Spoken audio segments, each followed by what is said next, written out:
হাউসে, মানে এসি রুমের মধ্যে বসে টেবিলের এপাশে ওপাশে রাজনৈতিক নেতারা থাকেন, তারা তাদের যুক্তি তর্ক তুলে ধরেন। আমরা যেহেতু সামনে নির্বাচন, এই নির্বাচন কেন্দ্রিক আপনাদের এলাকার সংকট, সমস্যা, সম্ভাবনা, এই সমস্ত কিছু নিয়ে আলোচনা করতে চাই। এইটা একটা ওপেন জায়গা। আপনারা এই এলাকার মানুষ, এই এলাকার সবচেয়ে বড় সুনাম যেটা পুরো সিলেট অঞ্চলে, মানে আমি এই এলাকার মানুষ না, কিন্তু আমি সিলেটের প্রতি সবচেয়ে বেশি বায়াস। কেন জানেন? আপনারা আসলে মানুষ ভালো, আপনাদের মধ্যে সম্প্রীতি এত বেশি, এটা বলতে আমার কোনো সংকট নাই, কোনো সংকোচ নাই। আপনাদের পারস্পরিক শ্রদ্ধাবোধ, যে যে দলের হন, যেই যেই মতের হন, কিন্তু পরস্পরকে আপনারা যে রেসপেক্টটা দেন, সম্মানটা দেন, এইটা আমার কাছে মনে হচ্ছে অন্য জায়গায় এতটা পাওয়া যায় না। তো আন্তরিকতা বেশি, ভালোবাসা বেশি, এবং যেখানে যাচ্ছি সেখানে শুধু খাবার দাওয়াত পাচ্ছি। আপনারা খেতে এবং খাওয়াতে খুব পছন্দ করেন। তো আমরা অনুষ্ঠান শুরু করব। আমরা যারা আমন্ত্রিত অতিথি আছেন তাদের কাছে প্রশ্ন থাকবে এলাকার সংকট নিয়ে, সমস্যা নিয়ে। আপনারা আপনাদের কাছেও আসবো, যখন আপনারা হাত তুলবেন কেউ, আমরা আপনার কাছে মাইক্রোফোন তুলে দেবো, আপনারা প্রশ্ন করতে পারবেন, ঠিক আছে? আর যখন আমরা কথা বলবো, যেই গেস্টের কথা আপনার ভালো লাগে, আপনি তার কথা শুনে ঠিক জোরে বলতে পারবেন, আপনারা হাততালি দিতে পারবেন, মানে এতে ভালো লাগে। এখানে একটা মিনি স্টেডিয়ামের মতো হয়ে গেছে, এবং এখন পর্যন্ত আমরা এই প্রোগ্রাম সারা বাংলাদেশে মোটামুটি করে ফেলেছি। এটা মনে হয় 35তম জেলা, মানে এত সুন্দর কোনো জায়গায় আমরা পাইনি। তো এটা বলতে কোনো অসুবিধা নাই যে এখন পর্যন্ত সবচেয়ে দারুণ জায়গাটা মানে আমাদের দৃষ্টিতে এইটাই। তো যখন এটা আউটপুটটা দেখাবে আগামী হয়তো 2 দিন পরে, আমরা এটা অন এয়ার যাবে, তখন দেখবেন যে কি সুন্দর একটা জায়গায় আমরা এই প্রোগ্রামটা করেছি। তো আমরা শুরু করি, ঠিক আছে?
আচ্ছা ফরহাদ, ওই মাইক্রোফোনটা ও ফরহাদের হাতে থাকবে, যখন হাত তুলবে তুমি এই মাইক্রোফোনটা দিবা।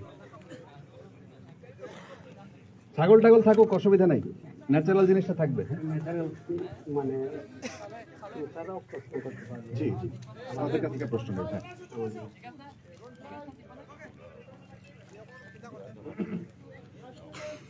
যাব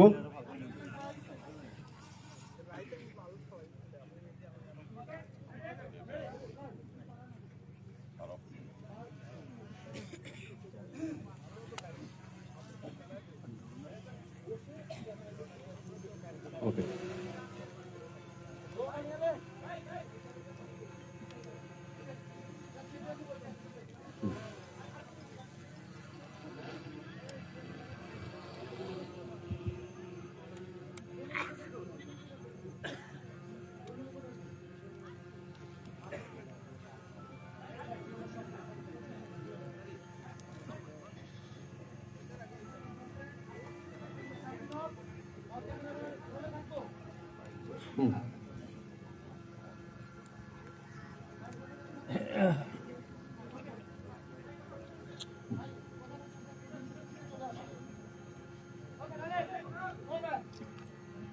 আজকে মূলত আমরা কথা বলতে চাই সুনামগঞ্জ, সরি,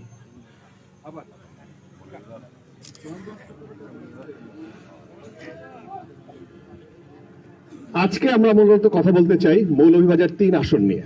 মৌলভীবাজার সদর এবং রাজনগর উপজেলা নিয়ে গঠিত এই ৩ আসন, ভোটার সংখ্যা প্রায় ৫ লাখ। এখানে চা শ্রমিকরা গুরুত্বপূর্ণ ফ্যাক্টর, সংখ্যালঘুরা রয়েছেন। এখানে নানান রকমের সংকট এবং সম্ভাবনা এই অঞ্চল কেন্দ্রিক রয়েছে। আমি শুরুতেই আজকে যাদেরকে আমন্ত্রণ জানিয়েছি আলোচনার জন্য পরিচয় করিয়ে দিই। আমার হাতের ঠিক ডানে রয়েছেন এম নাসির রহমান, তিনি বিএনপি মনোনীত প্রার্থী, মৌলভীবাজার ৩। হাতের বামে রয়েছেন মোহাম্মদ আব্দুল মান্নান, তিনি জামায়াত ইসলামী মনোনীত প্রার্থী, মৌলভীবাজার ৩। এবং সবশেষ রয়েছেন জনাব মুজিবুর রহমান মুজিব, তিনি আহ্বায়ক, মৌলভীবাজার জেলা আইনজীবী সমিতি। মৌলভীবাজারের যেই সব সংকটের কথা আমরা জানি, উপর দিয়ে সব যেমন সুন্দর, এখানকার চারপাশ দিয়ে তাকালে কোনো কোনো ক্ষেত্রে কেউ কেউ যদি দাবি করে থাকেন যে মৌলভীবাজার বাংলাদেশের সবচেয়ে সুন্দর জেলা, সেই দাবিকে উপেক্ষা করার সুযোগ নাই। কিন্তু সংকটের কথাও যদি বলেন, এই সংকটের পেছনে মৌলভীবাজারের বেশিরভাগ মানুষ মনে করেন এখানে তারা আসলে বঞ্চিত। এই বঞ্চনার কথা শুরুর প্রশ্নটা এরকম হতে পারে যে এই বঞ্চনাটা বিশেষ করে গত 17 বছর যারা এখানে দায়িত্বে ছিলেন, যে সরকার এইখানের যাদের দায়িত্বপ্রাপ্ত অভিভাবকরা ছিলেন বা জনপ্রতিনিধি ছিলেন, যেমন নাসির রহমান, আপনি যদি এই প্রশ্ন আপনাকে দিয়ে শুরু করি, সেই ক্ষেত্রে অনেকেই মনে করেন যে আগের যে সংকটটা এখানে ছিল সেই সংকটটা আসলে কাটে নাই। যে বঞ্চনার কথা এনারা বলে থাকেন, যেই প্রক্রিয়ায় আমরা একসময় দেখেছি এই মৌলভীবাজার এম সাইফুর রহমানের এলাকা, এই মৌলভীবাজার সেই নামেই পুরো সিলেট অঞ্চলে পরিচিত। একটা সময় আমরা এটাও শুনেছি মৌলভীবাজার ছোট জেলা হলেও সারা বাংলাদেশের সবচেয়ে বেশি বরাদ্দ এই জেলায় আসছে। সেই মৌলভীবাজার এইভাবে পিছিয়ে পড়লো কেন? ধন্যবাদ জনাব ফারাবি। আপনার প্রশ্নের উত্তর দেওয়ার আগে আমি দুটা কথা বলতে চাই। সেটা হলো, আপনার প্রোগ্রামটা আমরা আগেই কনসেন্ট করেছিলাম বলে আমরা বিষয়টা নিয়ে করি নাই। কারণ এর ভিতরে আপনি জানেন আমাদের দলনেত্রী বেগম খালেদা জিয়া আজকে জীবন মৃত্যুর সাথে লড়াই করছেন ইয়েতে, এবং ইতিমধ্যে চায়না থেকে ডাক্তারের প্রথম দল আসছে, দ্বিতীয় দল আজকে আসছে, এবং ওনার নিবিড় ইয়েতে আমরা সবাই উৎকণ্ঠ ওনার বিষয় নিয়ে।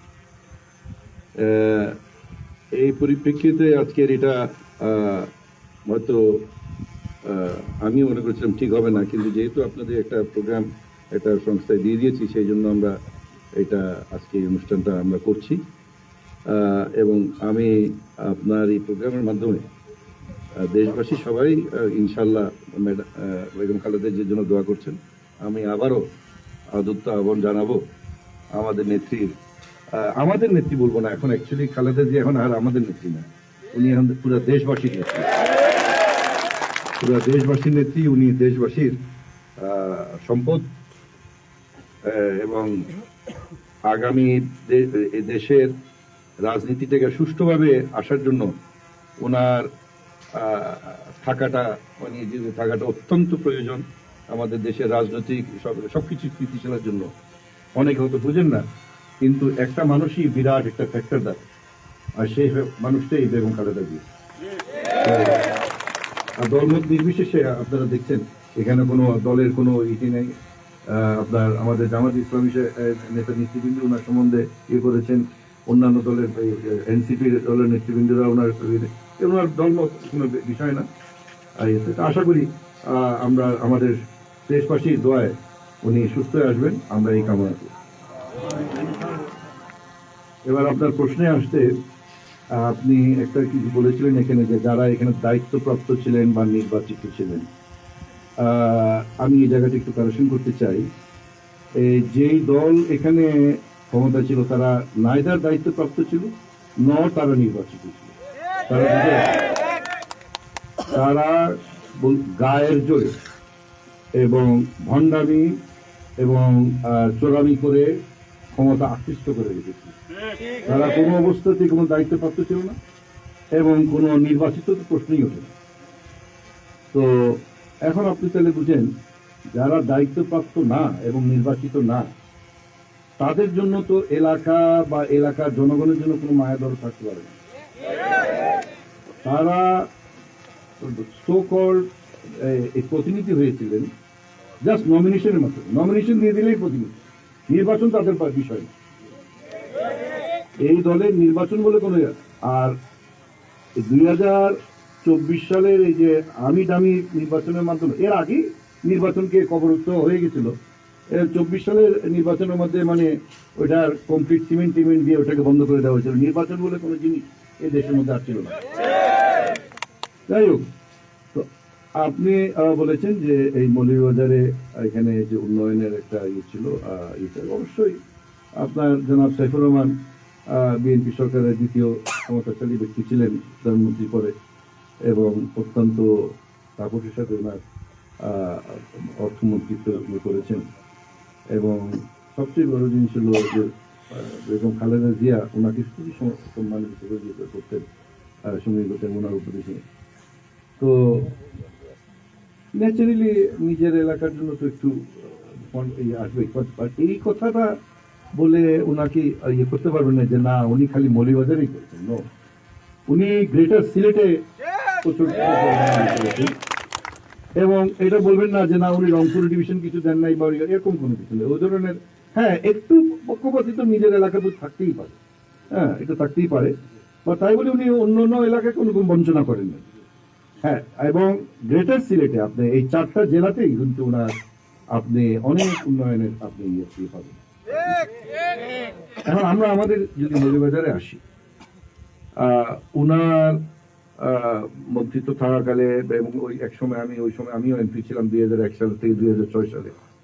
আমরা এখানে রাস্তাঘাট, বিদ্যুৎ এবং স্কুল কলেজে ব্যাপক উন্নয়ন সাধন করেছিলাম, এবং মৌলভীবাজারে আপনার বিভিন্ন ধরনের প্রতিষ্ঠান আমরা এখানে স্থাপন করেছি। আপনার টেকনিক্যাল কলেজ বলেন, আপনার শিল্পকলা একাডেমি বলেন, তারপরে আরো বিভিন্ন ধরনের জিনিস যেগুলো যা করার আমরা করেছিলাম। 100 শয্যা হাসপাতালকে 250 শয্যায় আধুনিক হাসপাতালে পরিণত করা, এগুলো সবই আমরা ইয়ে করেছিলাম ইয়েতে। এরপরে যখন আপনার এই অবৈধ অনির্বাচিত আওয়ামী লীগ সরকার ক্ষমতা আসলো, ওনারা এই মৌলভীবাজারের কোন উন্নয়নের ব্যাপারে একদম অনীহা ছিল। কোনো টাকা বরাদ্দ ইয়ে থাকে, আমি এগুলো শুনছি তো, কোনো টাকা বরাদ্দ নাই, করেন নাই ওনারা। এবং যারা এখানে তথাকথিত এমপি ছিলেন, তথাকথিত বলতেই হবে কারণ এরা তো নির্বাচিত এমপি ছিলেন না, ওনাদের এই ব্যাপারে কোনো ইয়ে ছিল না। ওরা এবং ওদের তা কোনো গার্ডসও ছিল না, কোনো অথরিটিও ছিল না, কোনো ইয়ে। ওরা খালি এমপি হওয়ার জন্য এমপি বানিয়ে দেয়, এমপি নামটা লাগানোর জন্য, আর কিছুই না ওদের। আর এখন আমি যখন এই যে আমরা গত প্রায় 3 সপ্তাহ হয়ে গেল উপরে আমরা নির্বাচনী প্রক্রিয়া শুরু করেছি একটু বাজারে, এই যে গ্রামীণ জনপথে যে সমস্ত রাস্তা আমরা করে দিয়ে গেছিলাম, এই রাস্তাগুলি দিয়ে গাড়ি চালানো খুবই কঠিন।